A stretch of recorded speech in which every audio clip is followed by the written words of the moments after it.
Right, guys, welcome to a video with AKM, LFC, and also the Kopites of Anfield. Gareth Turner over there. I don't think we've done much. Have we actually done a video together on YouTube? I don't think we have we? I don't think we have. No, we have talked about bits and pieces, haven't we, over time? Like we're on about doing that FIFA channel and stuff. Yeah. And we played FIFA a couple of times, didn't we? And you beat me twice, 1-0. Yeah. I think I pipped you at the end as well. It wasn't like I scored and then defended. I think I scored towards the end of the I can't even remember, to be fair. I enjoyed that. It was end-to-end stuff. Yeah. I haven't even got the new one yet. I'm going to get it on payday. I remember you mentioned it to me with that site. I think I've still, in fact, text me that site again, and I'll bookmark it on my phone, and I'll remember to use that site to get it. I sent you on WhatsApp. It might still be on your WhatsApp. Yeah, I think so. I'll have a look, mate. It probably is on there, to be fair, because that's where we were talking anyway. So yeah, I'll have a look, man. It comes up as €44, euros, whatever you want to call it. But when you actually go to checkout, it actually goes downwards again. So it'd be like 42 quid or something. That's good. It's good going. It's a really good game. It's miles better than last year. Even when you play no, I didn't. I hated it. But with squad battles as well, the defenders have actually got brain cells. All right. So if you do the same thing over and over again, the defenders get used to it and they block you off. The same with the goalkeepers. They come out for crosses and they charge you down and stuff like that. So it's a lot better this year. Oh, sick. I'll have to give it a go. Online, it's still sweaty though. It's still running down the wing and then passing it across the box. Frustrating. I let people do that 3 times and then I quit. You still get penalised for quitting though, like from a multiplayer game or anything like that? Because I think I remember when I last played it properly, like if you used to get like less coins or something on Ultimate Team if you quit so many times or something. Is that right? Yeah, I don't think you get any coins if you quit. But I think what they've brought in now, if you quit, I think it's 3 times in a row, then they get a bit funny with you. Like, right? I don't know if they kick you off Ultimate Team or what. I don't know. All right. Well, like I say, I'll get it when I get paid again, mate. Because I know you mentioned it to me a couple of weeks back when the international break was going on. That light's just died on me. Yeah, I'm having some right difficulties this morning here. I bet that fucking cat. I bet that cat's pulled wire out or something daft like that. I don't know. Anyway, I'll sit in darkness and do it. Who cares? Yeah, we have been talking about doing this for a while, haven't we? Yeah, mate. We've just both never got round to it. We're always busy, or you're always working, or I'm working, or it just never gets round to it. No, and like I say, I've got this week off, so got some time to get some stuff done regarding everything like this. I mean, I've got this other channel I'm doing as well, like this gaming one, but I'm not really spending a lot of time on that really now. It's not like playing games, or it's like just doing the news and stuff about it. You know, like covering gaming news. Called it Play Pause Talk.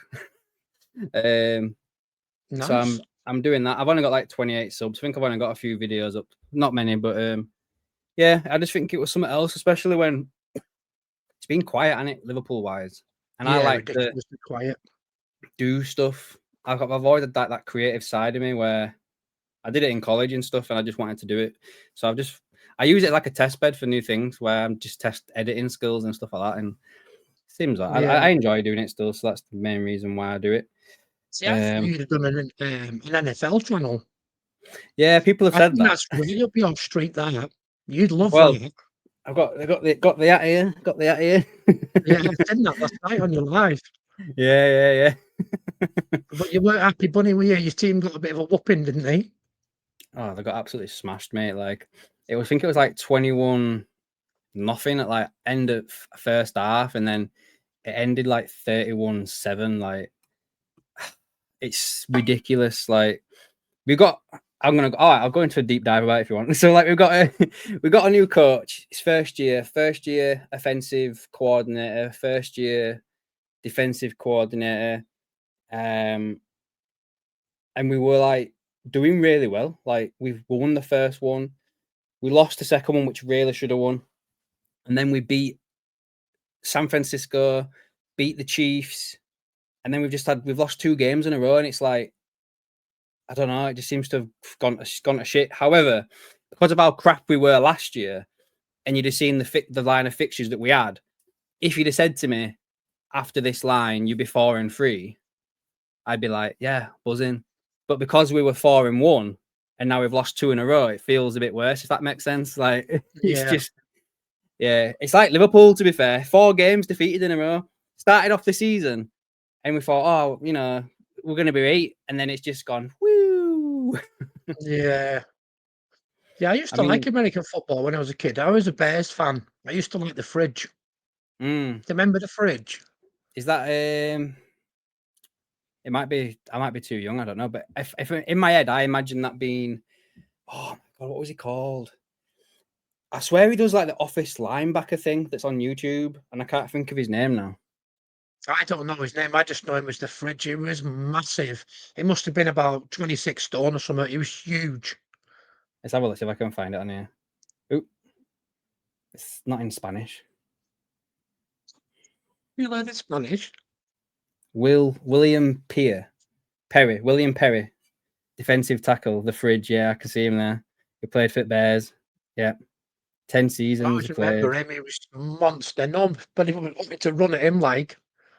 Oh, that was well. I wasn't even born. I don't even think here. He got drafted in. Oh, my camera's gone off again. Of course it has. He got drafted in 1985. So that was 6 years before I was born. Wow, I remember that. I was born in 78.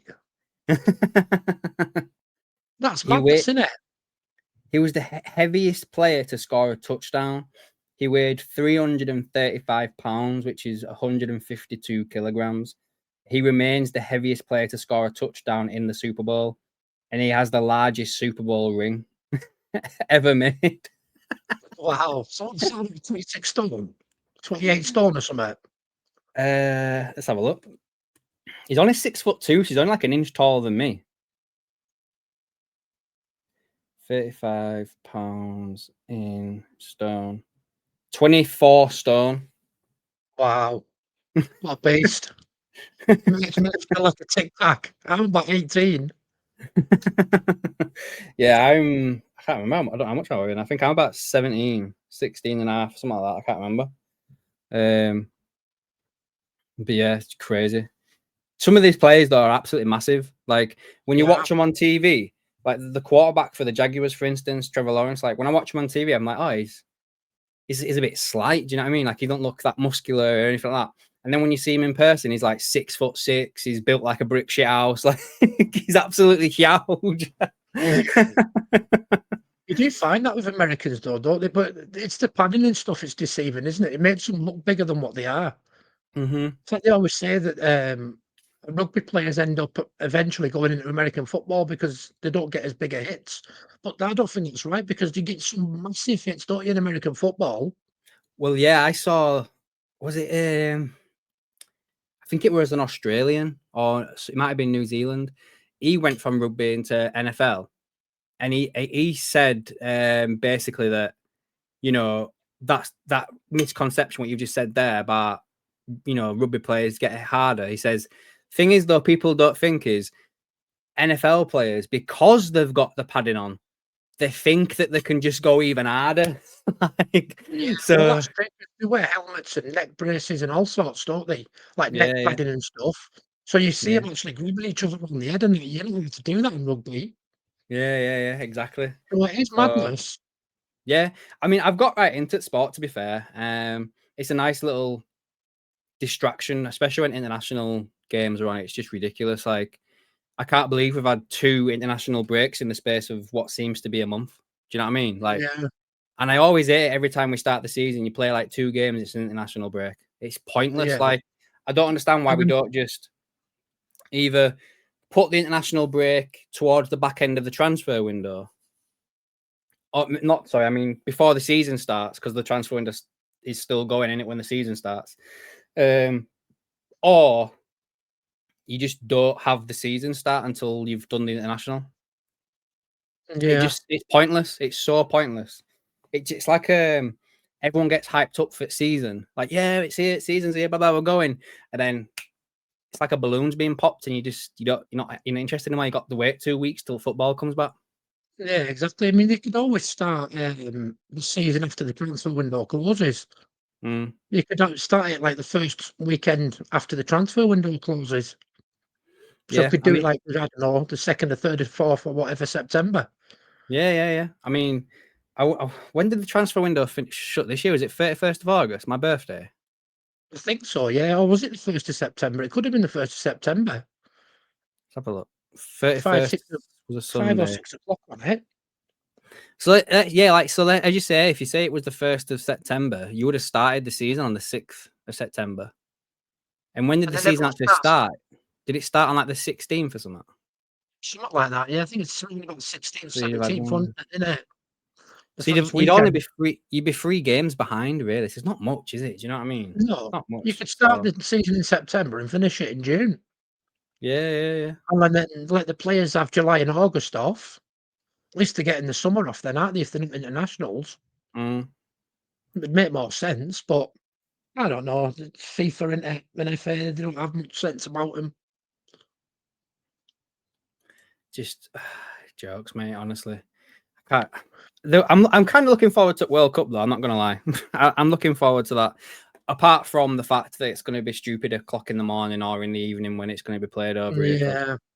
Yeah. It's in America, Mexico, and Canada next year, isn't it? Yeah, that'll be, I what, think 2 it is, o'clock in anyway. the morning after games? Let's have a look. I remember when it was in South Korea and Japan. And I was watching it in school at like 6 in the morning. Yeah, let's have a look. Some of the cities. Let's have a look what some of the cities are. Vancouver, Seattle, San Francisco, Los Angeles, Mexico City, what's that one? Monterrey, Montenegro. Houston, Dallas, Kansas, Atlanta, Miami, Toronto, Boston, Philadelphia, New York, New Jersey. So they all have different times as well. Because if it's like Vancouver, Seattle, San Francisco, that's like, I think that's like 7 hours behind us. Whereas if you're on the other side, like Florida, Miami, and stuff like that, Toronto, they're like 5 hours behind us, I think. So if England are playing over in San Francisco, and if it's at like 7 o'clock in the night over here, it'd be 12 o'clock afternoon over there. So yeah, as you say, like a 3 o'clock kickoff would be 10 o'clock over here. Yeah. So, That's and the if only it's an thing, isn't evening it? game over there, if it's like say 8 o'clock at night over there, it'll be early hours at morning here, won't it? So Yeah. I Well, don't look at the know. Club World Cup. It was similar with that, wasn't it? Mm. The Club World Cup games are like 1 o'clock, 2 o'clock in the morning here. Oh yeah, I forgot about that. I didn't watch any of it, to be fair. I didn't. Yeah, I watched some of it. I watched City get a taste in from Al Hilal. Well, they only got beat 2-1, but they were playing off the park at times. On that, I guess with City, how do you think this season's going so far with Liverpool? Then, like, I mean, do you? In fact, let me pull up the league table. I don't even know where City are. I know Haaland seems to be I hitting think City are fourth, nice aren't they? play. You what? Sorry. I think City are fourth, and I think we're third. I think it's Arsenal. Oh no, it's Arsenal, City, Bournemouth, us. We're fourth. Oh. So we are 4 points off the top. We are a point off second. We've got the same points as Bournemouth, but they've got a better goal difference. Oh no, they've got exactly the same. We scored exactly the same and conceded the exactly the same as Bournemouth. I wonder if they're just third based on the fact that they've drawn 3 games and we've lost 3, whereas they've only lost 1. And then we've got Possibly. Chelsea, Tottenham, and Sunderland are right up our ass on a point United behind are them. only 2 points behind as well, aren't they? Yeah, they're in 9th. Yeah. So in theory, if we lose the next game, we could end up down at 9th or 10th. Yeah. As if they all win, yeah. Like what we on? 15 points, yeah. So again, as you say, technically, like if everyone was to win underneath us and we were to get beat, we could be 11th. So to answer your question, I think we've been very, very lucky to even get where we are now. Yeah. I mean, I think it's too easy for people to say they need time to gel. I think it was Sean who said it last night on your live. Players shouldn't always need to have all this time. They're all professionals. Or it might have been Martin actually that said it at Red Raw. And he said that, yeah, they do need time, but they're all professionals. You know, Mm, they're only, you should be able to get fit in any system. There shouldn't be an excuse. I mean, I get it with Isak. He's only technically had his pre-season now. Um, if you include internationals and stuff, he's yeah. had 6 weeks, hasn't he? Yeah. So, but I don't think we've started that well. I think the defence is shaky. I think Allison's bailed us out too many times. I don't think Slot knows what his best defence is. For me, I think you said this last night. Frimpong should be right back. I think Hmm. we need to put somebody in at right back and leave him there. He's Hmm. been our best player when he's come on and played for my defenders wise. I think Hmm. Canate's head's in Madrid. I think Virgin needs to wake up. I think Kirkes is taking too long to settle into the squad. I'd put Robbo in against Frankfurt tomorrow night. And as I said last night, I would play 4-4-2. I would go with Mamadashvili in nets, Frimpong, Canate, Van Dijk, and Robbo in defence. I would go with Soberslai and Gravenberg in midfield. I'd probably go with Chiesa on the right, Isak and Ekitike up front, and then probably Rio and Gamora on the left, and Hmm. give Gakpo a rest. Yeah. Because at least you're going back to basics then, aren't you? You know, Yeah. I I mean, mean, yeah, yeah. you're leaving Verts out, you're leaving McAllister out, but again, McAllister hasn't impressed me this season. I know he's had a No, few injuries and stuff. yeah, man, exactly the same with McAllister. Like, someone questioned me last night. I think, well, not questioned me, but like, someone was surprised that I think it was Jay Garrett who mentioned. I said, "Oh, I won't have McAllister in my 11," and he was like, "What, really?" And I was just like, "Yeah, like, I don't think he's. I just don't think he's been right since he had that operation in the summer." And I think as well, I've never really been his biggest fan anyway. Like, I never really kind of thought he was. I don't know. Like, some people think I'm just a bit too negative with some players, but I literally think that McAllister is a little bit overhyped, and maybe I'm just, I don't know, maybe I'm just not watching the game properly anymore or anything like that. But I think he's good, but at the same, he's not a midfielder that's the first person in my midfield. Do you know what I mean? Like, No. I personally would have Grav, and then I'd be rotating McAllister and Szoboszlai next to him, depending on the opponent. I Would you stick with predominantly the four? Would you stick with yeah, the 4-2-3-1? yeah, I would. I think if you're gonna change like the formation and stuff, I think you probably need to do that more pre-season.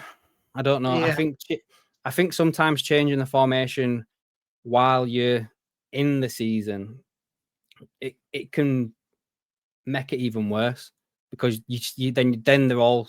I know as Martin said, like, they're all professionals, should be able to do what they're doing, but I think if they've been taught to play in a certain way for so long and they're just starting to get to grips and grasp with it, they'll be used to players being in certain positions. But then if you start yeah, moving the formation around and players are not going to be there, he's going to be over there. Even if it's just the difference of like a couple of feet, you can put your pass off, or you have to think, you haven't to take that extra time to think about where the ball's going to go rather than just being like, right, I know he's going to be there without having to think about it. yeah. So yeah, I I don't mean, know. I think the best way, the reason I said 4-4-2 is I think the best way to get the best out of Isak is to actually have somebody up front helping him just till he gets fully fit.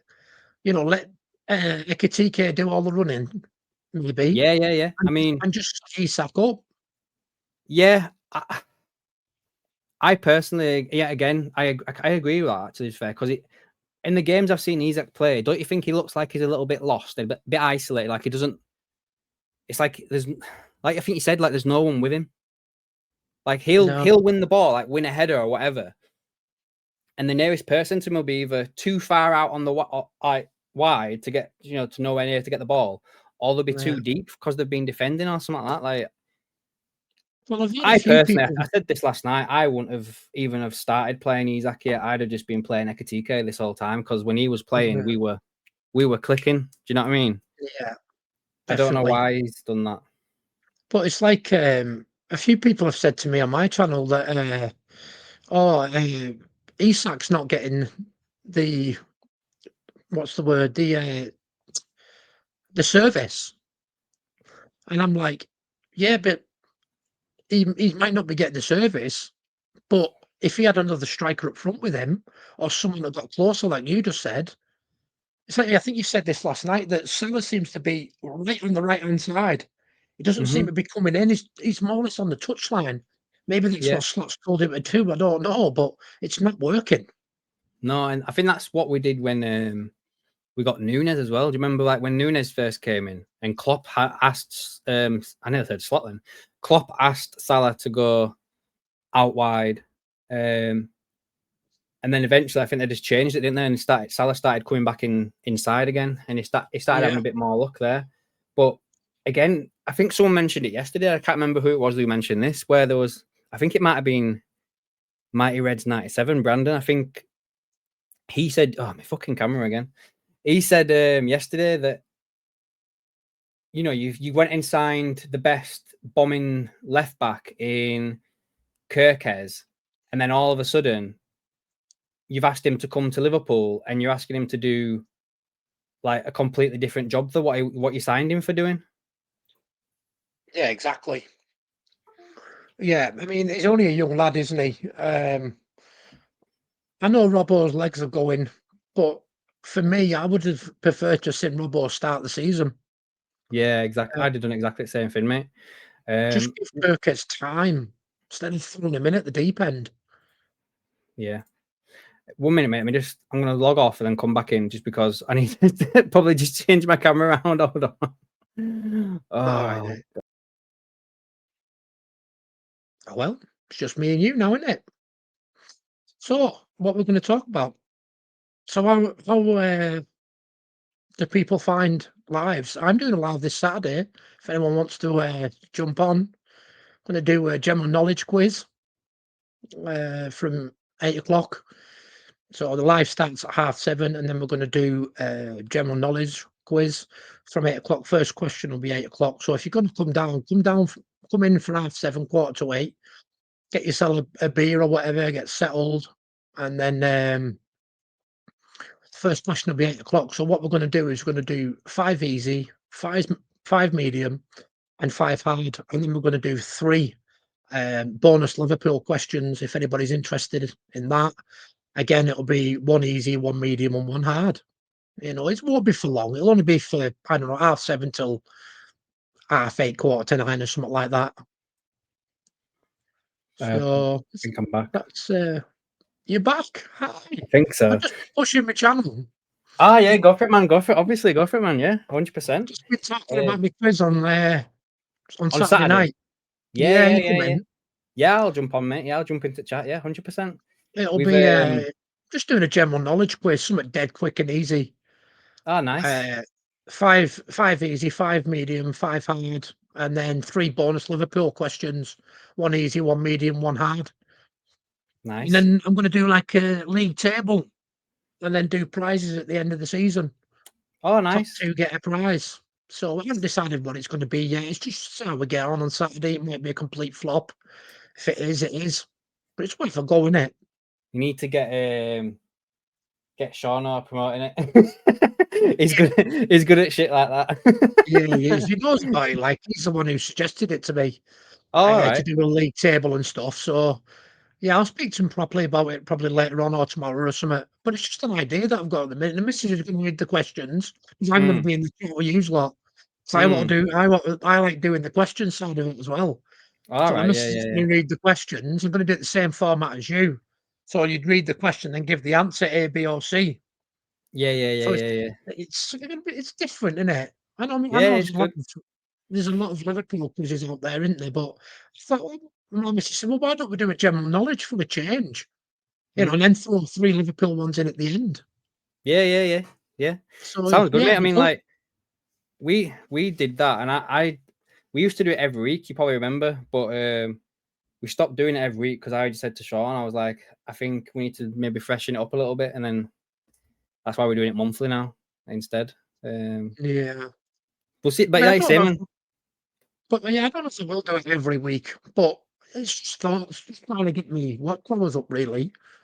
You know, maybe it'll work, you know, if I get 20, 30 people on, and then you obviously get the rewatches as well, don't you? So, Mm. they're sometimes more than actual people that are on the live. Yeah. Have you noticed that? Sometimes you'll have, like, 10, 15, 20 people on the live, but then you'll have, like, 60 odd people that rewatch it. Yeah, I mean, I think we had maybe 17 people that watched live last night, and then when I've checked this morning, because I got a notification that John the Red, I've not even done a shout for you, mate. John the Red became a member today. It popped up like the on the dashboard saying that we had over like 100 views or something on like the live yesterday, and I was just like, oh, Wow. do you know what I mean? So yeah, And if everyone watches the whole thing, you're talking a lot of watch hours there, aren't you? if they're watching the whole thing, yeah. Yeah, that's what I mean. You're talking, what was it, an hour and a half, an hour and 38 or something like that. So if you Mm. times that by 100, you're talking, what, 112, maybe 110 watch hours? Yeah. Something about that, You yeah. know, Yeah. that's decent, that. Yeah.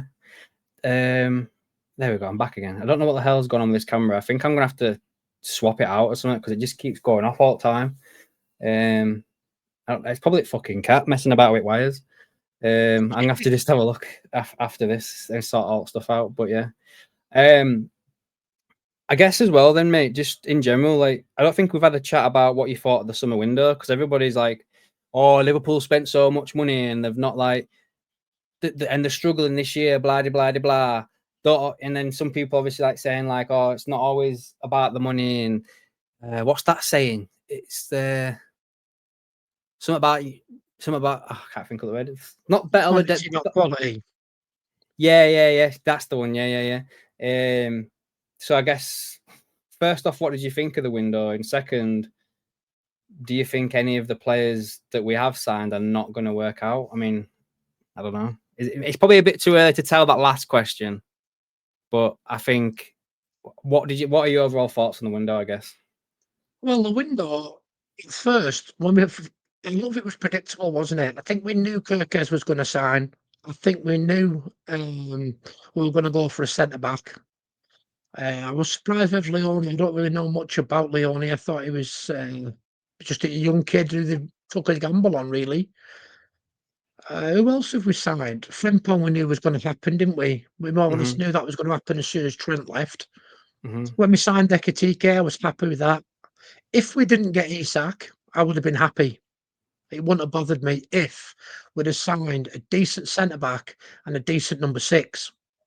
Hmm. Because obviously we already had Ekatike, didn't we? So I thought, like for like. So obviously Robbo's legs are going. We knew Kirkes was coming in. We knew Trent was going. We knew that Frimpong was coming in.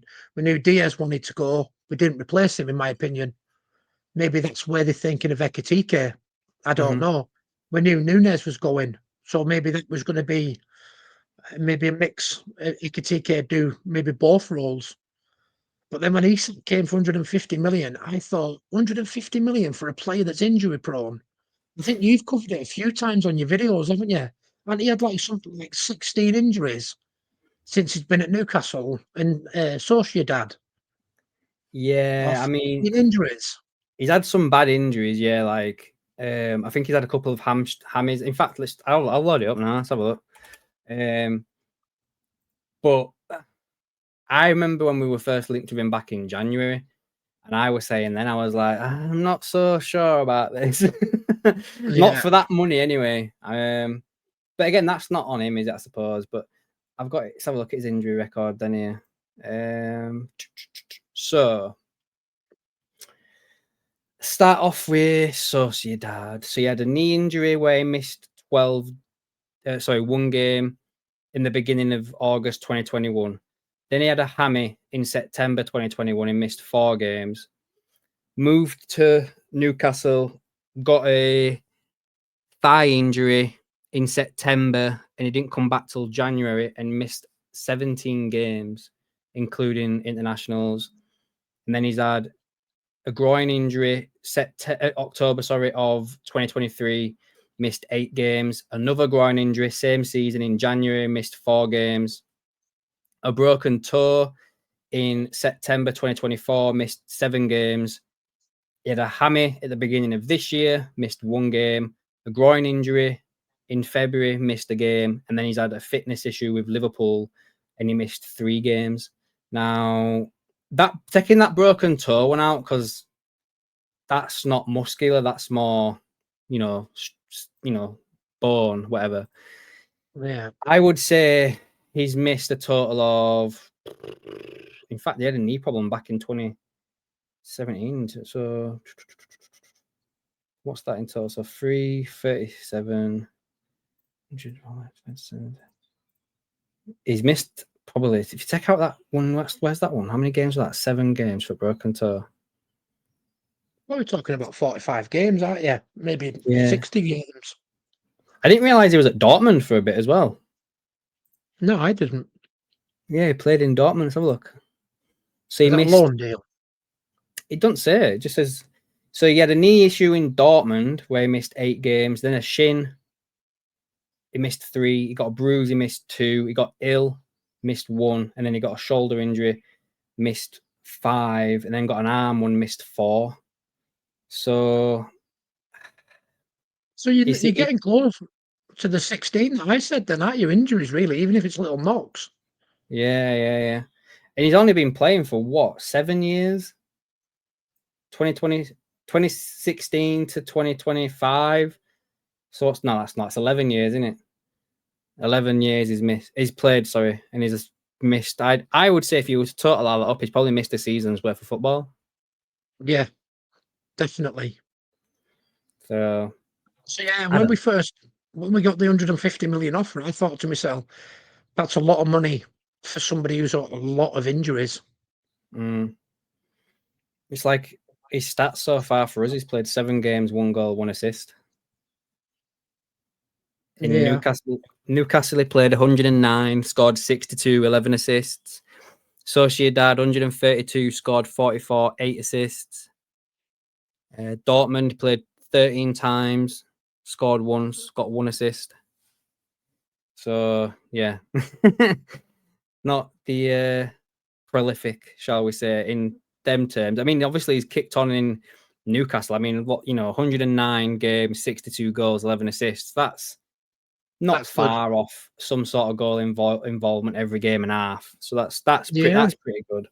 But the thing is, go on, mate. Sorry, 150 million. You could have got a decent centre back, maybe say a Slotterbeck, for example, and a decent number 6, and still have change. Yeah. Are you on that Slotterbeck train? Because I'm not gonna lie, like I'm not really a fan of him. I don't know why. I think he's a good player. I've seen him a few times play for Dortmund in the Champions League. I think he's a good lad, big, strong lad. He doesn't lose much in the air. Strong tackler. He's not too slow either. He can shift when he needs to. If you're talking 10, 15 yards, he'll keep up with most of your strikers. But to be a number 1, if we don't get Matt Gay at the end of the season, I mean, I think we're going to go for him in January. We've got to now, aren't we? Surely.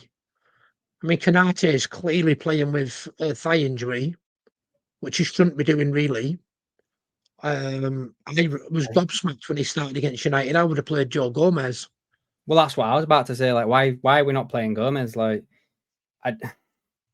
this is another frustration I've got with Slot. Like, I don't think he knows his starting 11, mate. I literally don't think he has a foggiest. No, he doesn't. I think he's got that many players now. He doesn't know what to do. I think he's so much better with a squad, that's probably a little bit smaller. So Yeah. and then he didn't have as many decisions to make. Like, I It's think like the fact that Guardiola, isn't it? yeah, Guardiola's the same. Don't they only have like 22 players or something like 24 that. players or something like that? Something 'Cause like that. Yeah. he basically he's got Marmoush and Haaland now, but for years and years he only really had one main striker, didn't he? Mm-hmm. And then he'd put like a midfielder up front or something if he got injuries. Well, we played a centre back up forward. You remember when Klopp put Kolka up front? Yeah, signed him and put him up front. Well, it was a free agent, wasn't it? See, I'm surprised we haven't gone for somebody like Craig Dawson or something. That's what I thought we would have done. You know, like Craig Dawson or the other lad who used to play for Leicester. They're free agents at the minute. So if Kanate was injured, I would have thought he would have gone for Craig Dawson. I know he's 35, but Yeah. he could have done as a job. Couldn't he last 20 minutes or something? You know, just to give somebody a rest, like a Joe Gomez or something. Someone mentioned something yesterday on the stream, and it was something like, what did they say now? Endo and Gravenberch are playing centre back, so maybe they think they can just get by with them. I'm sure it was something like that. Yeah, I did. I remember Jurgen Klopp said that in one of his press conferences. They said, so with Leone being out, you're a bit worried about being short with only having 3 centre backs. And he said, no, not really. He said, I've got Endo that can play there. I've got Gravenberch that can play there. He said, and Andy Robertson can play centre back. I thought, are you having a fucking laugh? Andy Robertson is centre back. He's not a centre back. He's tiny, same as Endo. Who's he going to beat in the air? You know, it worries me when he's saying stuff like that. Well, this is another thing as well, isn't it? Like the Premier League this year seems to be going very heavy towards set pieces, doesn't it? I think this is not my own analysis. I think I saw this on Sky the other day, and I think they were talking about how this year alone there's been so many more goals scored from set pieces, and Arsenal are like the epitome of that, and they're like obviously top of the league now. And this is another of them problems. I mentioned this again last night, is where again, if you're playing Maka and Wirtz in the same team, as well as Salah as well, bearing in mind, then you've lost a lot of height in your team. Yeah. Because they're quite short. I'm not sure how tall Kirkheads or Robbo is. Frimpong doesn't look like he's the tallest guy there either.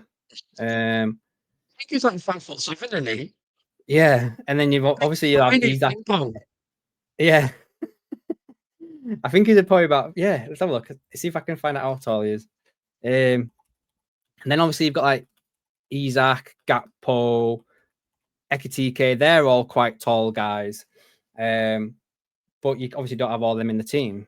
And then Wirtz and Maka are obviously quite small as well in stature as well. 172 centimeters. He's 5'6". Is Frimpong.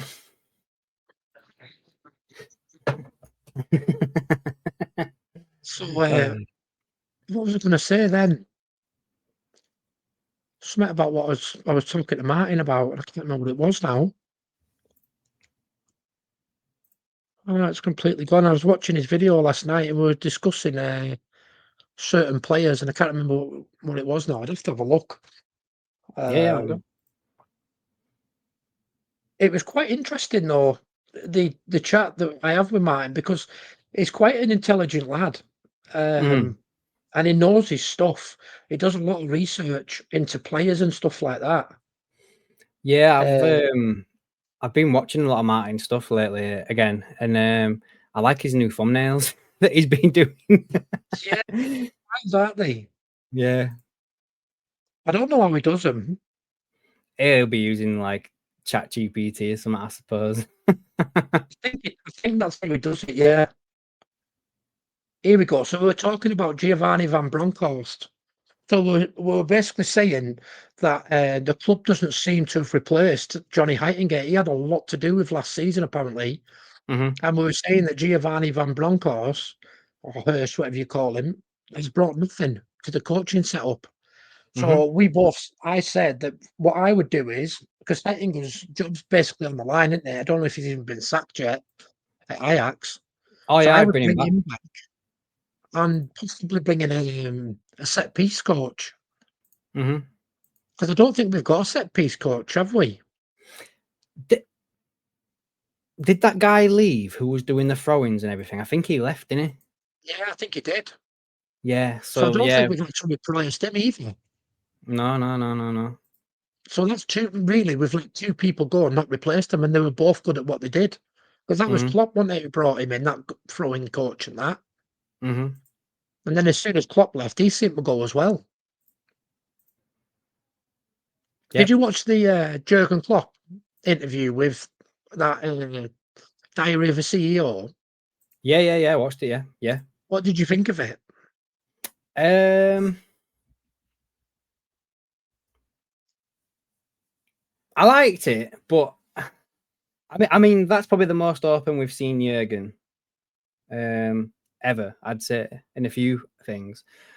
But there's a few bits in it as well that I pulled out last night when we were doing the stream where he's contradicting what Paul Joyce and that are all saying. Like, for instance, when they were talking about Nunes, Paul Joyce came out with like a thing, fucking camera, saying that Nunes was a Jurgen signing. Yeah. But then Jurgen turned around and said, no, It was we all for me, decided right. to do it. Yeah. We all chipped in and we all did it. Like, so, yeah, there was that aspect of it, which I think was quite interesting. There was the bit as well, obviously, when he was talking about him and Edwards having a decent relationship. They spoke after both of them had left the club. They spoke about how he got on with them 100%, but then obviously, you know, we've heard the things about from, you know, on Dunk's channel and stuff like that, where it might not have all been sunshine and rainbows behind the scenes and stuff like that. And, you know, even I pointed out the fact that, isn't it funny how when, you know, FSG are in talks with Edwards to come back, that's when Jurgen's like, I'm off. Yeah. Do you know what I mean? I think, no, to be fair, I think because a lot of people say about David Ornstein and Paul Joyce, don't they? They basically say that Paul Joyce is Michael Edwards' mouthpiece and Ornstein is FSG's. So I know people always criticise journalists, don't they? And they say, well, journalists are only doing it so they keep their access or whatever. So do you think that maybe Edwards is, Joyce is just sticking up for Edwards? And Yeah. he's just in his back pocket. You know, he's Yeah. just like basically Paul Joyce's Michael Edwards' bitch. I know it sounds harsh when you say it out loud, but that's the impression I get. He's just basically repeating what Edwards tells him to say. I mean, look at what Yeah. Dunk said when Edwards came back, born again Joyce. He's bang on with it, absolutely bang on. Well, yeah, because I think if you remember back then, you didn't hear anything hardly from Joyce. It was all Ornstein, wasn't it? Yeah. And then next thing we know, Ornstein's back on scene. He's getting a few scoops here and there, and Exactly. yeah. Do you know what I mean? There probably is a lot behind that, in all honesty, from what Dunk said in regards to that. It's the same with Steve McManaman as well, isn't it? I always listen to Steve McManaman when he's on commentary when he talks about Liverpool, because don't he live next door to Michael Edwards or something, or a couple of doors away from him? He did. I don't know if he's obviously it might not now, but I think he did do, because didn't he do an interview where he said something about before he came back or something? Didn't he say that he knew that he was coming back or something like that? Like, oh, just keep your eye. I swear he said something like that. Maybe I'm completely and utterly wrong, but no, I did because he is really tight, and so's there's another ex-Liverpool player that's really tight with him as well. Is it Neil There's Mellor? McManaman, might be Neil Mellor, but there's another one. I'm sure I can't remember who he is now, but there's another one that's really tight with Edwards. Mm. Is it Jamie Carragher? I'm not sure. Oh, I don't know about that. That one wasn't one that popped into mind for me. You might be right, but that wasn't one that came to my mind straight away. But Steve McManaman's always around the club, isn't he? Don't he have something to do with the youth team and stuff? I think he's an ambassador for the club as well, isn't he? I think. Yeah, and he has something to do with under 18s as well, I think, or under 16s or something like that. We're talking in football terms there, guys. Don't be taking us anywhere, with that. Yeah, yeah, exactly. Yeah, but it is a funny thing to say, isn't it? That born again Joyce. I really like that when he said that because it's very, very true. Mhm. He is definitely Edwards' mouthpiece. I don't care what anyone says. He's No. definitely Edwards' mouthpiece and Richard Hughes now. Yep. Because he Well, was the same thing with Julian Ward as well, wasn't he, when Julian Ward was there as well? He had yeah, a little relationship with him. in Ward back at the club as well, but not doing the same job, innit? Ain't he doing something like to do with like the second club or something daft like that? Ain't he like? Yeah, and there's Trapolo as well, isn't there? There's two of them that Yeah. are doing the same thing. They're like global something. I'm not sure whether they have the Let's title, have a but look. there's two of them, isn't there? Let's have a look. And they're going to be probably. He's a technical director at Liverpool. Okay. See, what Technical I'm director. thinking is when Michael Edwards, when they buy a new club, I would say that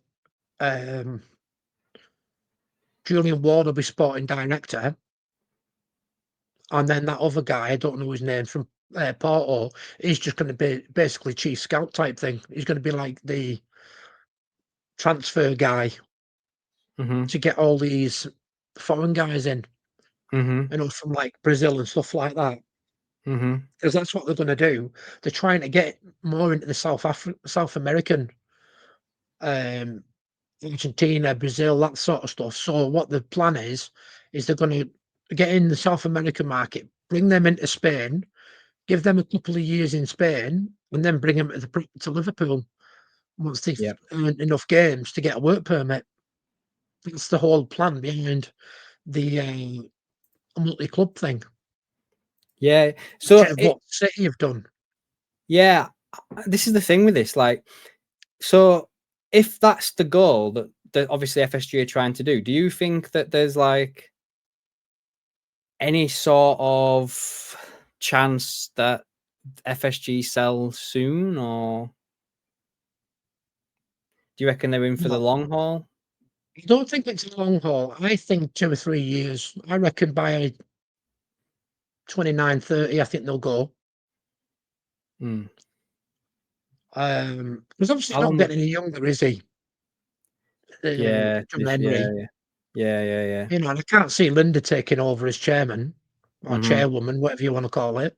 Mm-hmm. So see, Donkey said that on his channel before, hasn't he? He thinks that when they buy a new club, that's when they'll sell Liverpool. I've heard him say that a couple of times.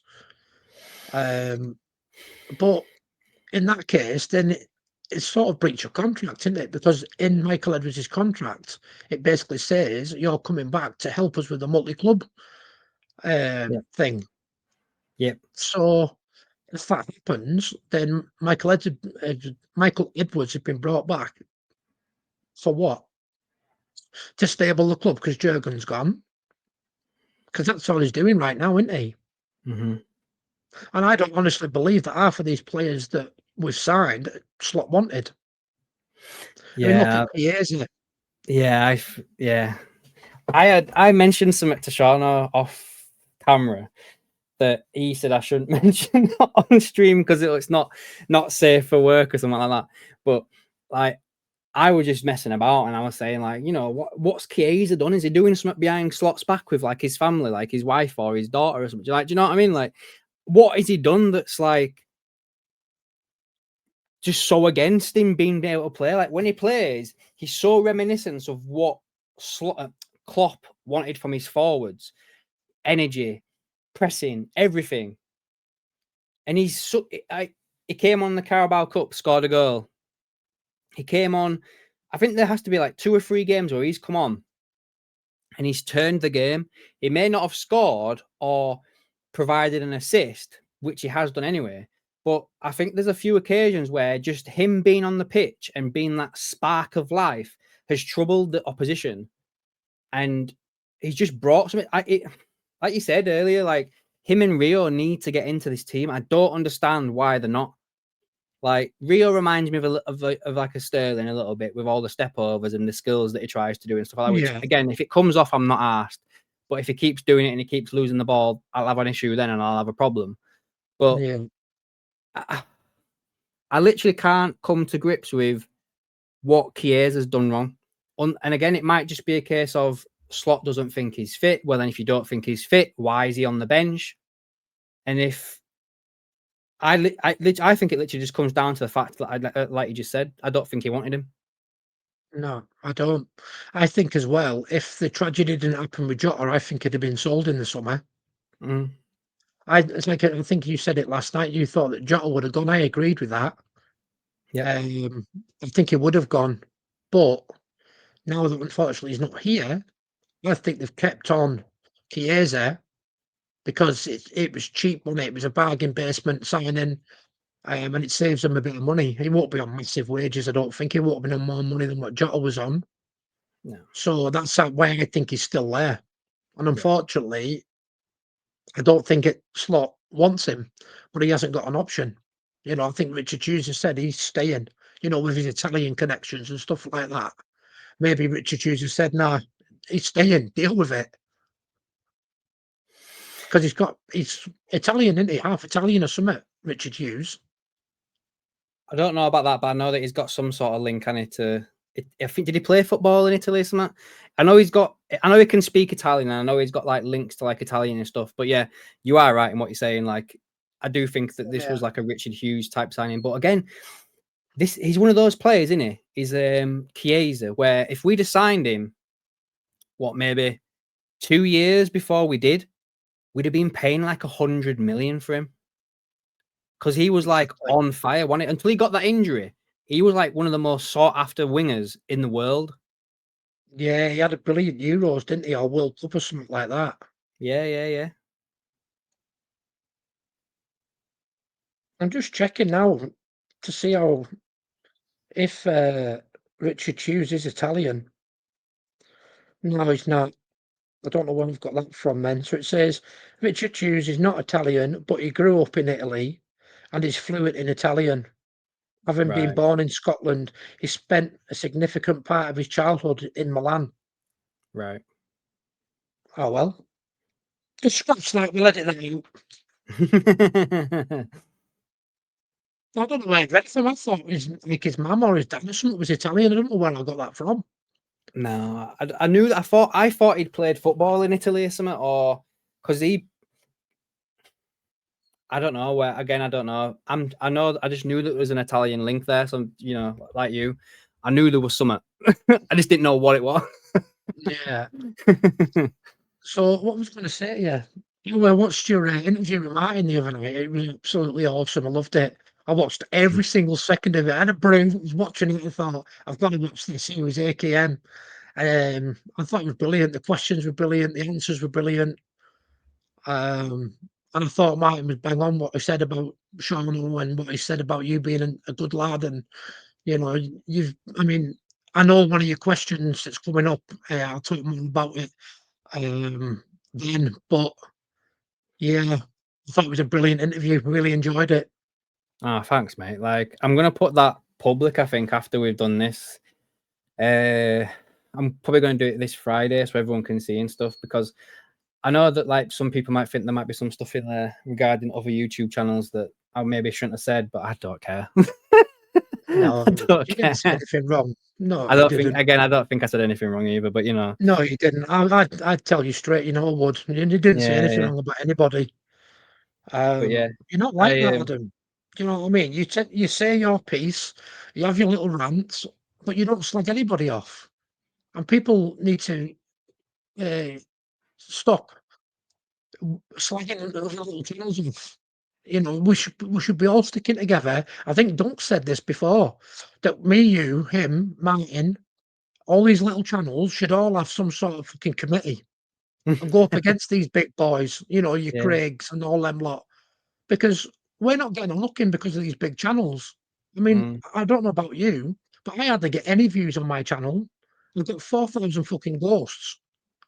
You know, but we'll talk about that later on. It's more about I don't know if it's one of your questions for me, but to do with mental health and stuff. As you know, I've been struggling with my mental health, and a lot of that's to do with the channel.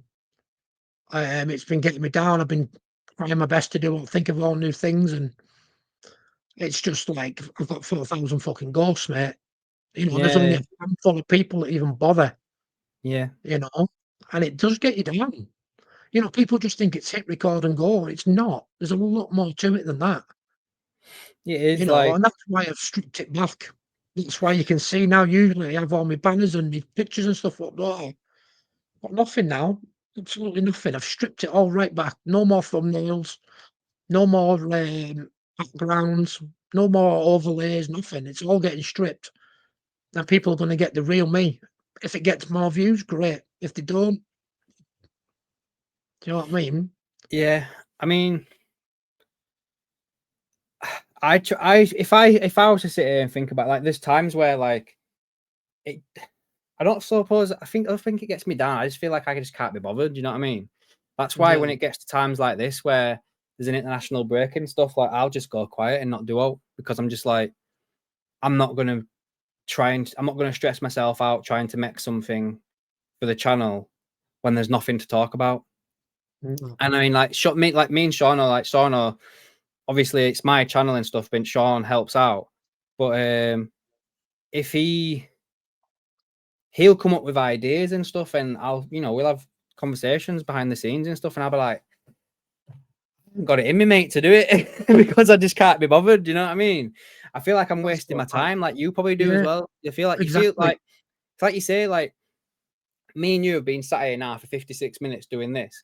Before that, we did something else just to see if it were all working, everything like that. And then once we've done this, I've got to sit here and make sure that it's all fine, all comes through properly, make a thumbnail, blah, blah, blah, blah. And then before I know it, 3 hours of my day is gone. Exactly. And what people don't just forget as well, we're actually taking time away from our families to do this. So, like you say, you'll probably have to edit it, do all your bits and pieces, 3 hours. So it's what now? 2:20. So you're talking 5:30 before you can get this video live. Mm. Do you know what I mean? You could be spending time with your kids, your missus, and for what? Fucking 10 views. Because that's all I'm getting is 10 views.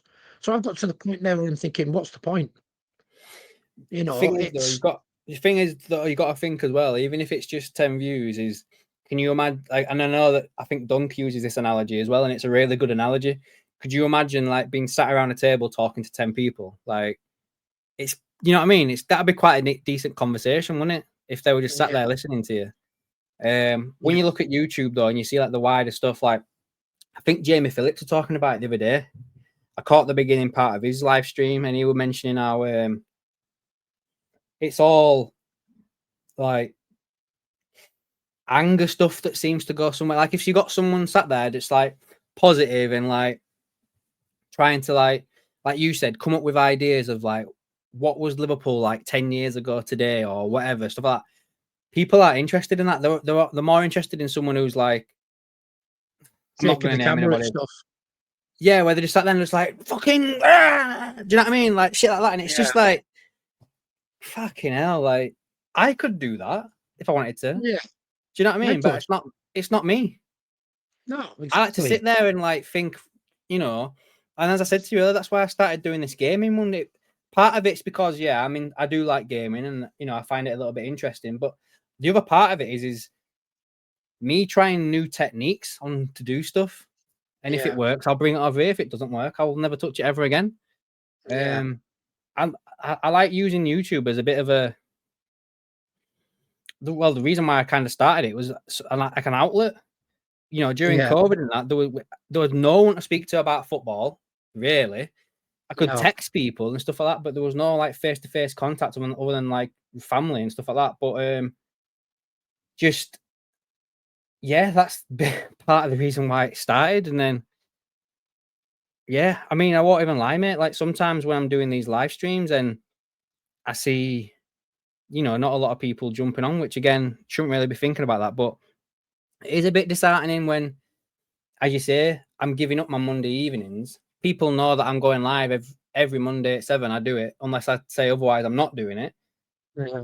But then again, as I just said to you, then I get the same people that come in, and I'm recognizing usernames, and I've started thinking to myself like, well, you know, that's someone who actually gives a fuck and is going to be here. And then, you know, you've got your members and stuff like that or whatever. And end of the day, you're not going to please everybody. And you probably, I would say, if you were to look at every single YouTube channel, big, small, or whatever, out of their subscriber count, I reckon you probably only get like 5% that actually are interacting. So even if like you get, even if you've got 1 million subs, like 5% of that is what, 500, 5,000, whatever it is. Yeah. So like as you're saying there, you've got like 4,000. So, you know, you've got your 5% of that. It is probably about 10. Do you know what I mean? Yeah. Like same for me. Mine's probably about same number as you. You know, I've stopped streaming on X now. I've stopped doing it. I paid for you know, X Premium, whatever it was, to be able to do that. And it's just fucking pointless. So I just got rid of it. And I just do YouTube now. Yeah, exactly. So, yeah. I mean, I don't think personally that I'll ever get monetized. And it's like I've said before, it's not, I don't want to get monetized, to be honest. You know, I just want it's an achievement, isn't it? That's how you've got to look at it. You know, if you get monetized, you can have super chats. It just looks cool, doesn't it? Yeah. I wouldn't care if nobody ever did a super chat on mine or nobody ever became a member. It's just an achievement. It's something that when on your first day, you think to yourself, right, what do you want to do? Where do you want to go with YouTube? So, like, obviously, with me, I started off on Facebook. So mine was a Facebook page in 2011, and it was called Klopp's Cop. And I basically just posted about Klopp, my thoughts, and stuff like that. It was nothing like serious. It was just something to do when I was at, you know, on my own and of a weekend. And then it obviously turned into Kopites of Anfield. And then I got the Instagram and Threads and what's the other one? X. And then I think you and Dunk talked me into it. You know, you said, why don't you ever go on YouTube? I was like, I don't know. I'm a bit shy when it comes, you know, I don't want my face on a camera. And you went, don't worry about it. Just imagine you talking to one of your mates and it, you know, and you two have been brilliant. You did me an intro and Dunk helped me with my subs.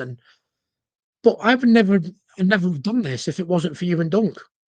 And then it gets to a point where you think to yourself, I think one of your questions you were going to ask me was, what would my advice be to somebody who's going to start a YouTube channel? Yeah. My advice would be, don't fucking do it. That's my advice. Honestly, if you struggle with mental health, do not do it. Because there's just so many bastards online that will treat you like shit, they'll badmouth you, call you an outsider like they did with Sean. I was fuming about that last night. Absolute fuming. Unless you've got something you know you can get people interested in, don't do it. That's my honest advice. If you struggle with mental health like I do not start YouTube. Stick with fucking TikTok. Yeah. I mean, you're right, mate. To be fair, it's the honest truth, innit? To be fair, like, you know, as I say, I started it because I wanted an outlet. And then if I was to actually look, I've not actually looked at this right now, but the amount of people that I've blocked on this channel because they're just absolute dicks. Where would I even find that? Let's have a look. It'll be in your settings, won't it, under blocked accounts or something like that. Oh yeah, you are right. But yeah, I mean, it sounds, don't get me wrong, YouTube's been good for me. It's the same as you. It's an outlet. I get to talk to new people. I wouldn't have met you. I wouldn't have met Dunk. I wouldn't have met Martin. I wouldn't have met Shano. You know, there is good things about it, but I would say that the bad is slowly fucking creeping up on the good for me. Yeah. You know, but I do love it for meeting people that actually want to do, you know, want to do stuff with you. Like you said to me when I said to you, "Oh, do you fancy doing something?" And you said, "Yeah, let's do something on Tuesday." You know, same as Martin. He said he would do something. Dunk said he'll do something with me. Jono said he'll do something as well. You know, the people like that, I enjoy meeting people like that. I've just been doing a video of a guy called Ollie from Benidorm. Yeah. He met Paul Gascoigne and he interviewed him about it. There's a part one up, part two will be coming soon. He's got a few health problems at the moment, so there isn't. We haven't had a chance to do part two. I really enjoy that. I love meeting people, like real people, not gobshites that can make an account to give you shit and then delete it. Well, You know, that's what they do, don't they? The fact you just said that then is quite funny because I was just literally counting how many people I've had to block on here because of either what they've said about me or I've actually had a couple of people on here talking about Dunk that I had to block in the early days, Sean or whatever. And I was just looking then, there actually is like one person who I won't name who has created 3 accounts just to keep commenting on my YouTube channel. Yeah, they do. They're absolute sad bastard keyboard warriors. That's all they are. Let's make an account. Let's go and find somebody and let's abuse them. But it's like, I think Sean said it last night. How do you know by what you're saying to that person how they're going to react? I don't think they care or they don't think. You know, if you get somebody who's got real problems, who's not mentally strong, and you're calling him a fat bastard, or say Martin, for example. Martin's had some of the most evil bastards I've ever met in my life on his channel, saying that when his mum died and stuff like that. Oh my God, honestly, Adam, you'd have been fuming if you've heard it. Absolutely shocking. That's Say, disgusting. I won't even repeat it, but it's unbelievable. I said to him, block him. I mean, I've had him texting me at all times at night, phoning me at all times at night, really upset. And it's heartbreaking, you know, picking on somebody to do stuff like that when they've lost a parent or a loved one or something. It's fucking disgusting. It makes me feel sick thinking about it. All because You know, you've so just if you are a weak-minded person, do not start a YouTube channel. That is my honest advice. But anyhow, let's talk about something more upbeat. Positive. Yeah. I've got a few more questions for you, to be fair, mate. If you wanted to go over them. Well, you've just done how are you finding YouTube? I'll cross that one off. And you've talked about how you got onto YouTube. So I guess go on then. So what made you support Liverpool? Well, my mum's a big Liverpool fan. It's similar to you, actually, Adam. Really similar. I mean, I think I was 18 months, 2 years old, and my mum bought me my first Liverpool kit, and it's stuck ever since. So you're talking what, 1980, when I got my first Liverpool kit, just toddling about. You know, because I was walking at 18 months, so I was walking around thinking I was Ian Rush or whatever at the time. Yeah, and then mum and dad took me to watch a few games and that. And I've just always been a Liverpool fan. You know, I mean, I'm 47 next month, so it's like 45 years a Liverpool fan. But again, like going back to your live last night when Shauna was saying, I've supported Liverpool for 45 years, but so am I not a Liverpool supporter then because I'm not from Liverpool? You know, things like that. And then he made a really good point last night, and I was buzzing when he said that. Imagine taking every single person that's not from Liverpool, like the Liverpool team, would be a one-man Curtis Jones. I mean, don't get me wrong, Curtis Jones is a one-man team. Yeah, that's how it basically started. My mum bought me my first kit at 2-year-old. What was that kit then back then? What was it? Was it Crown Paint or was it Candy? I think it was Candy. It would have been Hitachi, will it? Because Hitachi was our first sponsor, wasn't it? Yeah. So it must What have year been was it? Candy. Let's have a look. Let's have a look. See if I can find it. What year was it? I would say around about 1980, maybe 81. I would say the 80-81 season.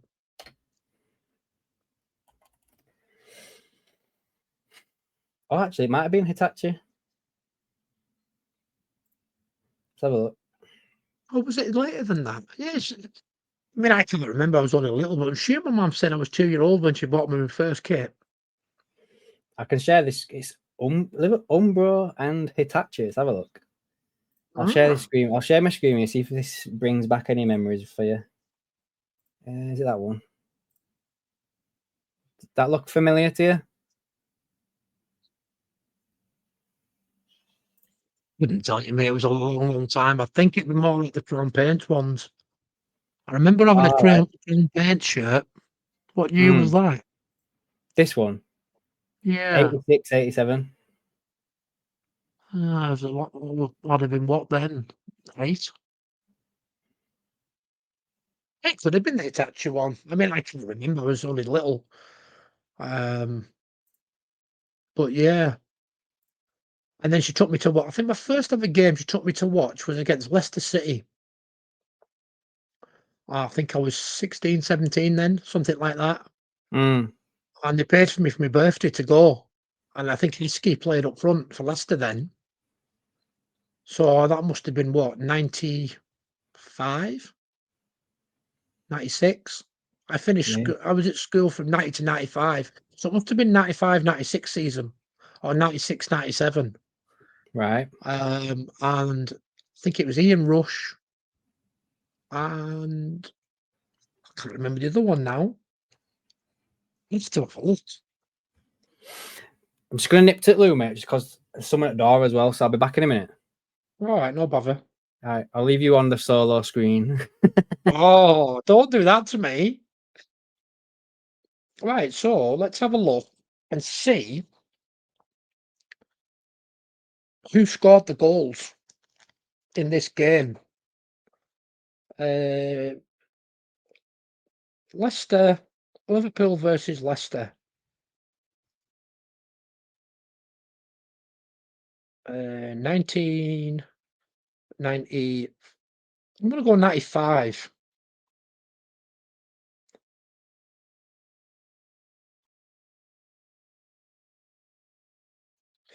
Is this the one? I think this is the one. Yeah, that's the one. So it was on. It was at Anfield. Liverpool won 2-0. And it was Ian Rush and Robbie Fowler. And it was on Monday, the 17th of April, 1995. It was the 1994-95 season. 2 late goals, 75 and 80 minutes. I've been to a few different games. I remember I got married in 2011 to my now wife, obviously.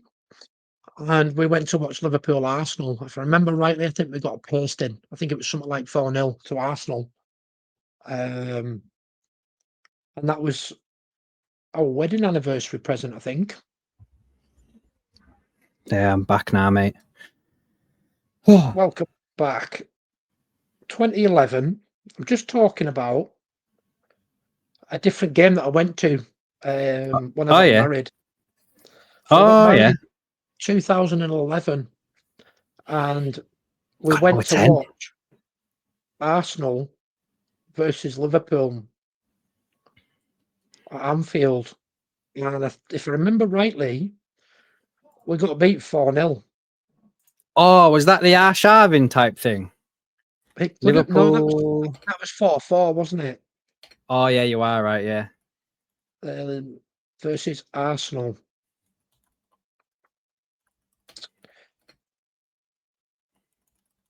I might be wrong. I thought it was 4-0. I can only find 2-0. I can see 1-1 from 2011, April 2011.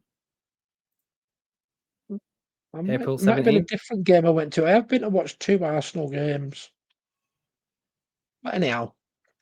So, yeah, I've been to a few different games. Not many. I went to watch one against a Champions League team. I think it was Young Boys or Europa League. That was a good game. I remember when Young Boys. Didn't they always seem to be like our little bogey time? Bogey team. Like, oh no, it was Basel, wasn't it? Basel used to always beat us early on, didn't they? Yeah. I remember when I was a kid, we used to always get beat by Basel, and I think they had like, was it Hakan Suka? Is that the striker's name or something? He used to He played always for score Arsenal, again. didn't he? At one point, or was it West Ham? He played for think it one of might the be London teams. Yeah. He might have even played for them both. Might have been. Yeah. Yeah. You might be He was a right. good Yeah. player. Croatian lad, wasn't he? Yeah, I'm sure he played for. Did he play for West Ham and then went to Arsenal, something like that? Let's have a look, because I think he might. Was he Turkish? I don't even know if he was Turkish. I can't remember. Let's have a look. Hakan Suka.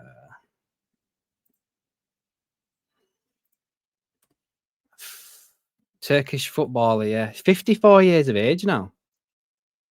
Let's have a look where he played. Galatasaray, Blackburn. I don't think it was him, because he played for Blackburn Rovers. All right, okay. So, or was it who played for Basel then? Basel striker. Because you mentioned a Croatian, didn't you? Yeah, that's.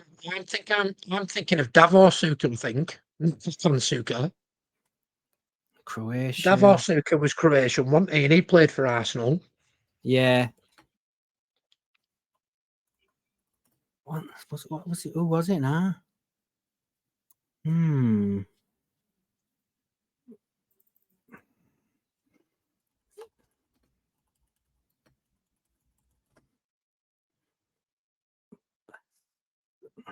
Can't find it.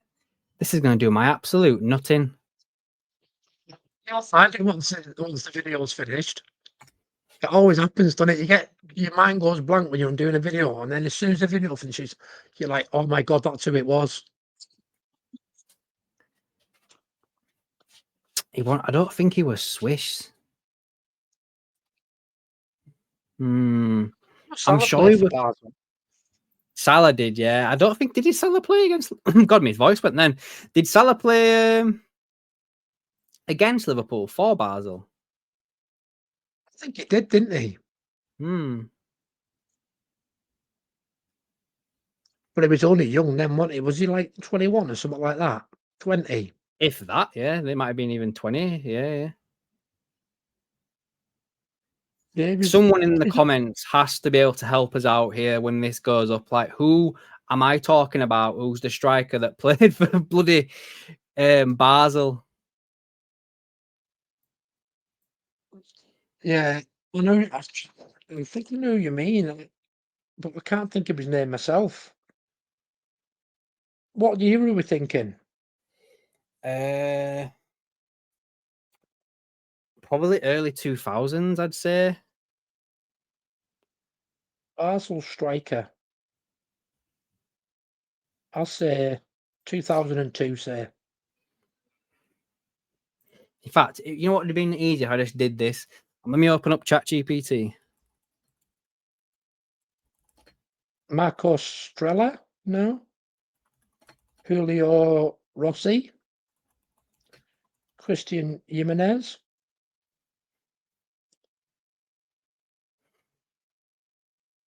Yeah, you're right, Marco Stella. No, that's too early. 2014, that's too early. No. Alexander Fry, he's Swiss though. But that's who I thought you might have been on about is Fry. He was always a good player, him. They're saying Rossi again. I don't know. I could have swore he were Croatian, like you said. I can't see even a Suka on here. No, it wasn't him either. Patrick, no. I don't know, mate. I'm sure someone will know the hell I'm talking about. But yeah, you've got a lot of clued up people in your subs. Most of mine are fucking crackheads.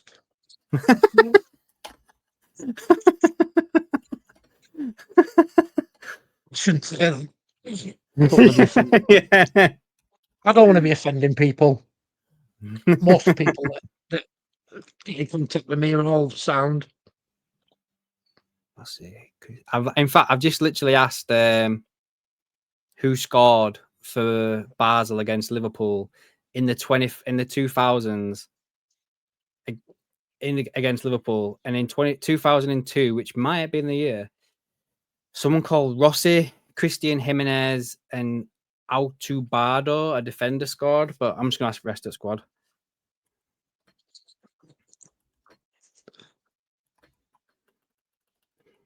You know this. I know people are a bit scared of AI and everything like that, but it's so much easier than Google. Yeah, Because you can actually talk to it like it's an actual person. Do you know what I mean? Well, I actually used that today when I was emailing my boss I was telling you about earlier. So I basically told ChatGPT what's been said. I copy and pasted the email off my boss into ChatGPT. I said, right, analyze this for me. And how can I reply without sounding like a cunt? I found who it was. For me. Who was it? So it was two brothers. One of them was a defender and one of them was a midfielder. The defender was the captain of Basel and he was a free kick specialist. And he was called Murat Yakin. The midfielder, the one that I was on about, was Hakan Yakin. Yakin. Yeah. That's the player I was on about. That's why I got mixed up with Hakan Sucker. It was Hakan Yakin.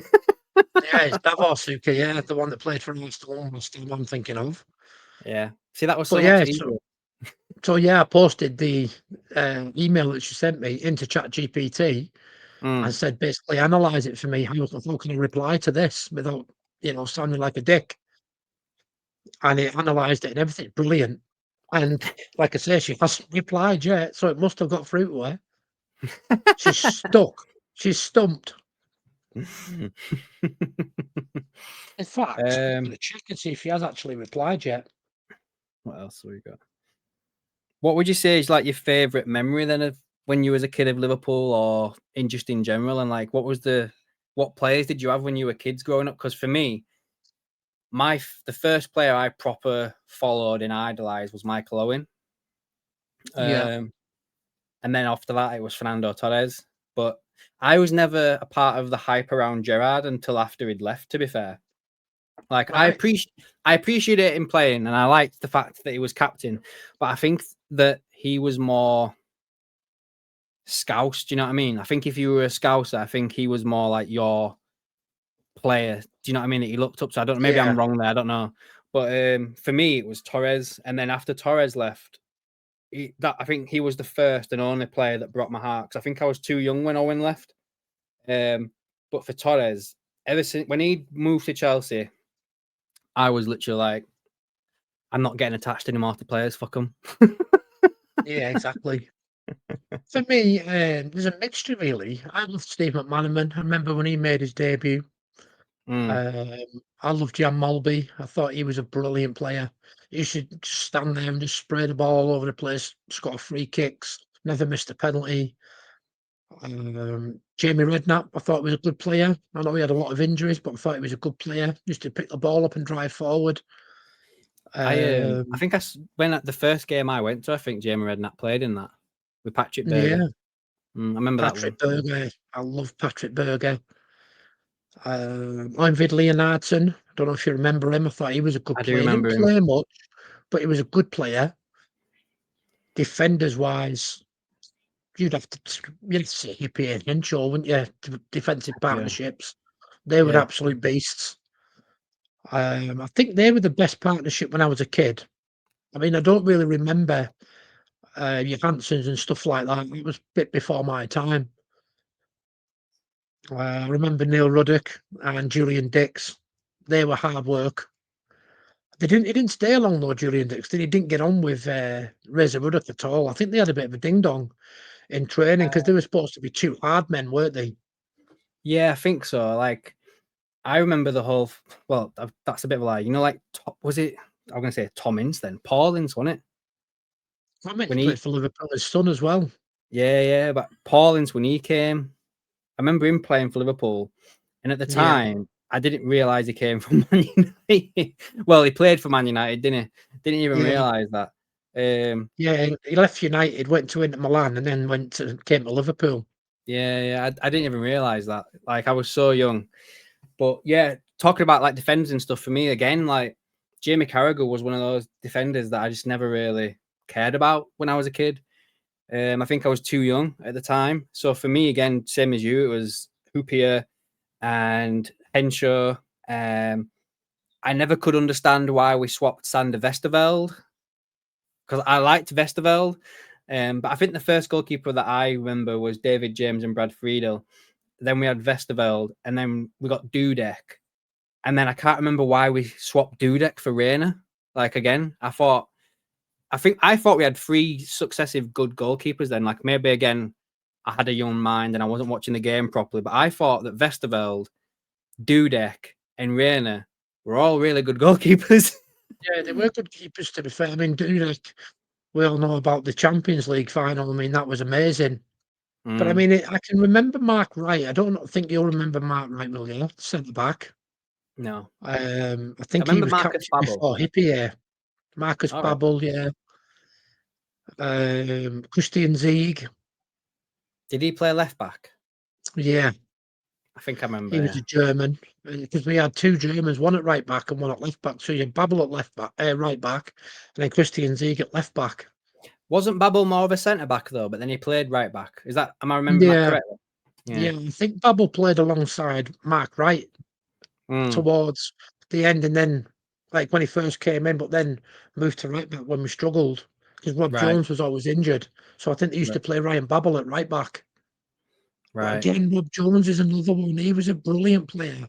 Loved Rob Jones. And then again, Jamie Carragher. Do you remember Steve Harkness? Steve who, sorry? Steve Harkness.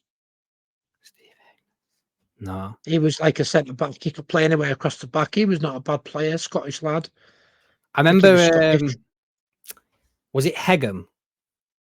Vegard Hegem. Yeah. I remember Hegem. And Igor Biscan. I remember him. Yeah. He was a bit of a nutter as well. Yeah. But yeah, I remember a lot of the 90s, I think, was more my time. Early to the late 90s and then onwards. I can't really remember the 80s because I was only really young then. I was probably only, 9, 10, something like that. But I remember, I'd probably say from 1990, I was about 13 in 1990. No, 12. That was my first year at senior school. So I'd have been about 11, 12, wasn't I? I can remember for like most of the 90s. And then obviously to date, I remember Robbie Fowler making his debut. I thought he was a really special player. Fowler and Owen were brilliant together. My dad loved Robbie Fowler. He still calls him God now. Yeah. I met Robbie Fowler. I went to Florida and I seen him in the airport. And there was a lot of rumours at the time about him going to Arsenal. And I asked him, and he said, "Oh, I can't really tell you," type thing. Played it, and he ended up going to, was it Leeds, something like that? Robbie Fowler, yeah, he went to Leeds. Yeah. Yeah, I think he went to Leeds not long after I'd seen him. But yeah, I think there's been a lot of them. John Barnes, obviously, when I started watching him, he wasn't really in his prime then. He was more of a centre midfielder when I watched him. Yeah. Who else is there? I'm trying to think now. There's been some shit though, hasn't there, over the years? But that guy who's always on the radio, what's he called? Warnock or something, is it? Steve Warnock or something. He wasn't a great player. Nah, I don't. Nah, you're right. Do you know what? Again, as well though, this is going back to like the whole football thing. Like, I don't like the fact that you have players that, yeah, they played professionally, but they never really played at the highest level, or they played in teams that played at the highest level, but they didn't really do much. And they sat there and they're like going, well, I wouldn't have done that. It's like, no, mate, you wouldn't have done fuck all because you weren't on the fucking pitch, lad. You were on the bench or you weren't even picked. Yeah. You wouldn't have done nothing. No, exactly. See that guy who he absolutely hates Liverpool and he's on TalkSport. I cannot stand listening to him. What's his name? And I think he played in midfield for Chelsea. Jamie Real O'Hara. Oh, no, player. Jason Cundy. I can't stand him. And there's that other guy as well who can't stand Salah. Dini. I don't like him either. He didn't do much. He used to always say Salah's overrated and he's not as good as Ronaldo or whatever. But if you look at stats, Ronaldo's actually Salah's got better stats than Ronaldo in the Premier League. Yeah. He's got better Like- goals to games, better assists, everything. Yeah. I mean, I know he played in the Premier League longer, didn't he? But I think as well, there's a lot of jealousy, shall I say. Do you know the only one that I kind of like listening to? And I didn't really rate him much as a player, to be fair. And I'm kind of contradicting myself in what I just said. Ogbonlahor. I think he's quite like straight down the middle. I don't think he says anything out of turn. Do you know what I mean? Like, I don't mind him, but other than that, like, and it's not even just like, you know, opposition players either. Like, I don't even really get why Danny Murphy fucking has an opinion. Do you know what I mean? Do you know what I mean? Like, I thought he was pretty good. He had some that? brilliant goals against United. Maybe he played in some teams that were a bit shit. I don't know, but do you know what I mean? Like, Yeah, I'd rather sit there and listen to someone like.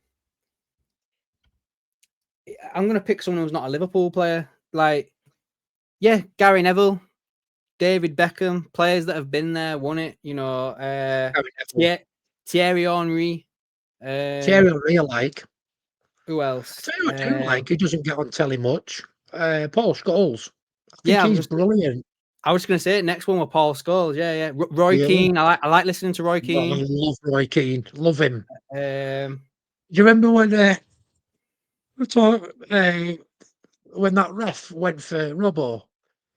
If you see that clip and he goes, "Hey, big baby." We seen that clip. He's talking about Robbo. Oh, he was in stitches watching that. I watched that back about 10 times. Just that clip of him saying he's a big baby. I'm going to have to get Sean out to say that next time you do a live. Well, I was actually going to get Sean to try and say something last night, to be fair. And it was because when I was doing my rant at the beginning, I was going to get Sean to do his best Conor McGregor, you're going to do nothing or something like that. Or, no, get out of here type thing. Yeah. Yeah, I love that. That was one of my favourite things that Roy Keane's ever said. But he does come out with some real funny stuff. I love it. Did you ever watch that? I mean, I can't stand Gary Neville, but did you ever watch that Overlap?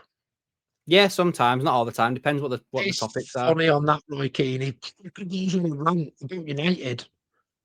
Oh, you should have a look for some of the Roy Keane rants. You'll be pissing yourself laughing. And he doesn't care. He proper goes at Ian Wright, and it's not even Ian Wright's fault. He was only asking a question. And Actually, as well, like Ian Wright's another one. I don't mind listening to Ian Wright as well. Oh, yeah, I like Ian Wright. Carragher, I like. You didn't watch the United game, did you? Gary Neville, oh my God. He was really annoying me. He's just so biased. Like when United scored, he's screaming like they've won the World Cup or something. It's like, oh, he doesn't hate it. But he hates Liverpool. You can so tell. He's not being able to do commentary on the Liverpool games. Yeah. But any excuse to slag Liverpool off, he drives me mental. And some of the stuff, I mean, I don't do politics, but he's been going on about quite a lot of stuff with politics. He's got an opinion on everything, hasn't he? Yeah. Did you see that rant that he did? The what, sorry? Did you see that little rant that he did about illegal immigrants or something? Did you see that? And he's been getting loads of hate for it. No. Talking about, oh, you'd have to look at it. He's proper dick.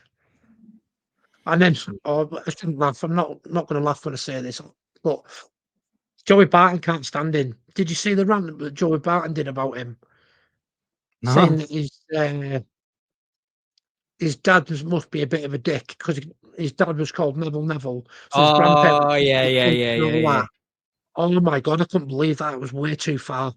His best friend. Don't make me laugh. His grandparents must be absolute cunts. That's what Joey Barton said. I'm not laughing at him calling them cunts. It's just you making me laugh. But yeah, that's what he said. Imagine calling your son Neville. So have you got any more questions for me? I think you've pretty much answered them all, mate. I mean, that's pretty much it, really. You've talked about YouTube, you talked about how you started supporting Liverpool. You mentioned the window slot and stuff like that. Oh, actually, I've actually got one more for you that I've accidentally crossed off. So last night, towards the back end of the stream, something popped up on my screen that I'd seen, and I read it out to Shauno and stuff like that. That apparently, and after this, Shauno has sent me some images as well that are on there regarding everything. That Anna Slot went to Dubai for 2 weeks during the international break. Now, on the back of this, generally, I won't be too asked if we were in good stead and stuff like that. But it's from John Gibbon, the guy who, does Anfield rap. Yeah. See if I can find it word for word. Hold on a moment.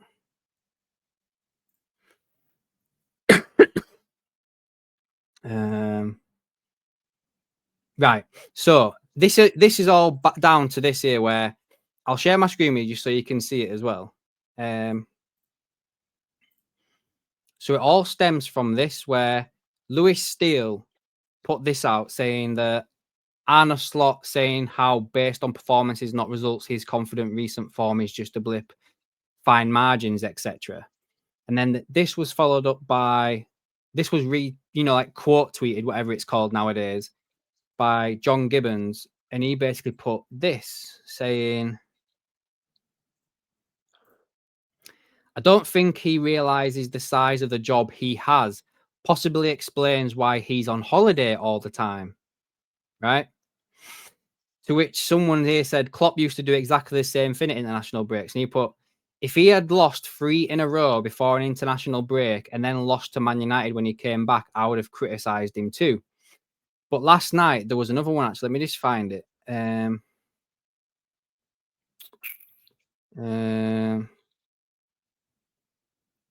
Where has it gone? He's actually replied to a few people here, to be fair. But the one that was... there we go. This is the one I wanted to show you. So,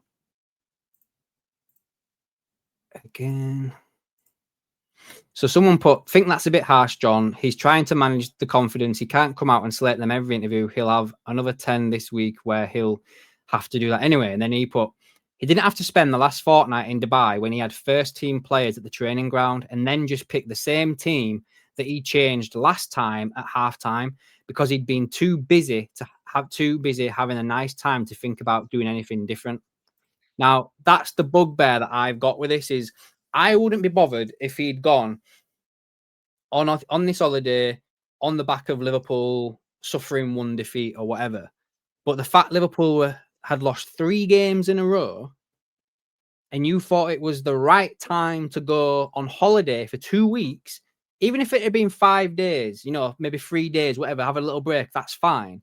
But you decided to go for 2 weeks to Dubai, left first team players at the AXA to train by themselves with obviously other coaches, whatever, but you're the head coach. Yeah. You're looking at Curtis Jones, Chiesa, whoever didn't get picked to go to international duty, to then just come back and, as John just says then, pick the same 11 that you changed at half time in the last game we got beaten. Yeah. I don't know, mate. Like, I don't want to try and make this sound too big than it actually is. But to me, that's borderline, like, diabolical for me. I think it's due diligence.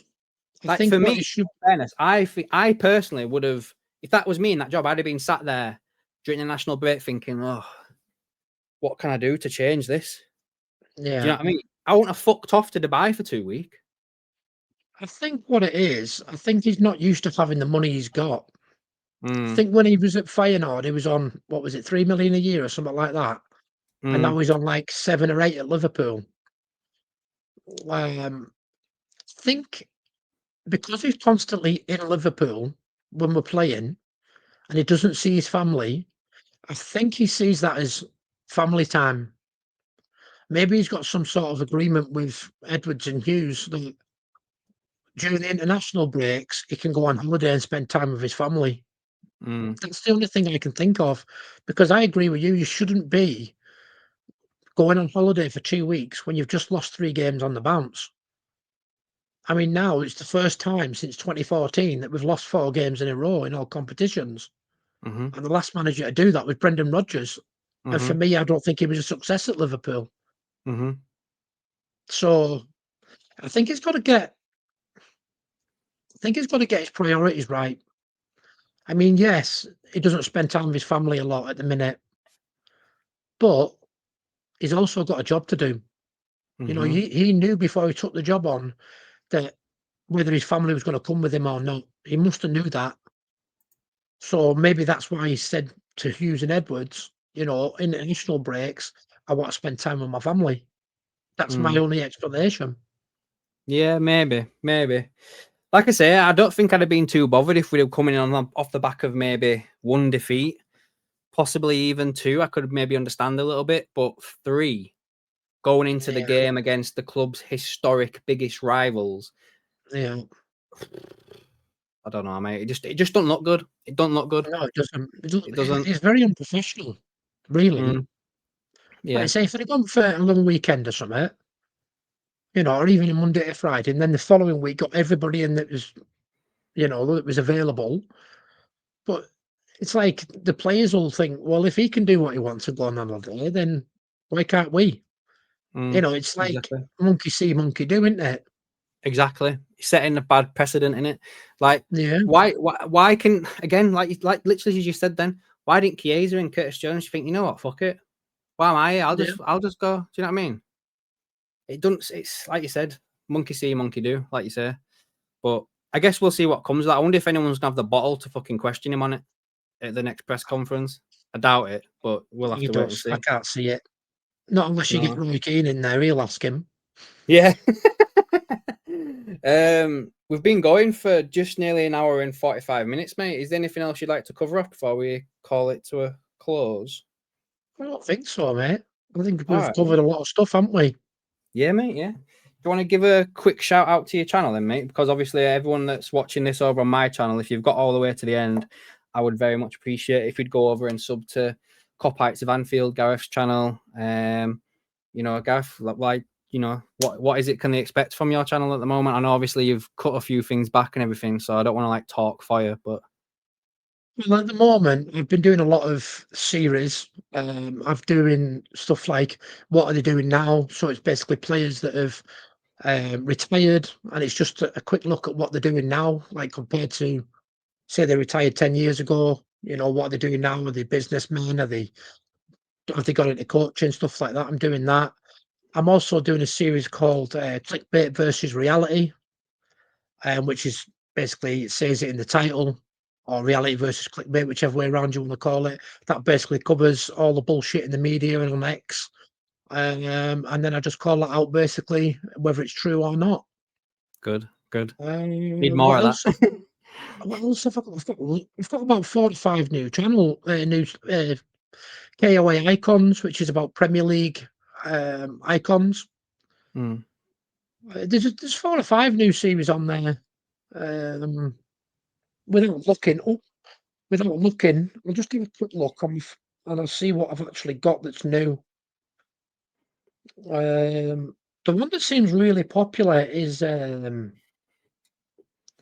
Liverpool Fact File, I want to say.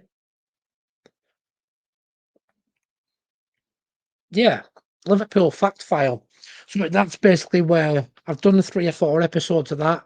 It goes right back to the boot room, Bill Shankly, things like that, and it just covers all that sort of stuff. That sounds pretty interesting.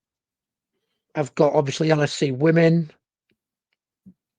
and Rise and Fall, which is to do with players that have been the highest of high to the lowest of low, like Dele Ali, Paul Gascoigne.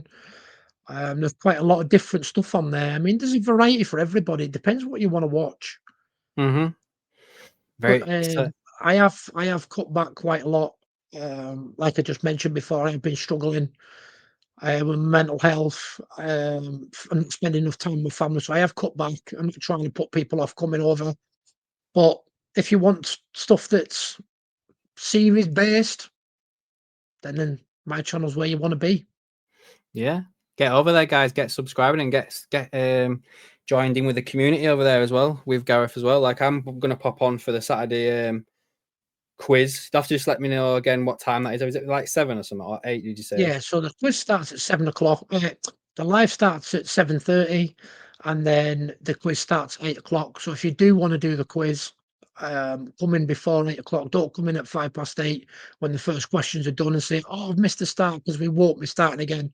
Yeah. The missus is doing the quiz, and she's ruthless. She will not start again if she's just started.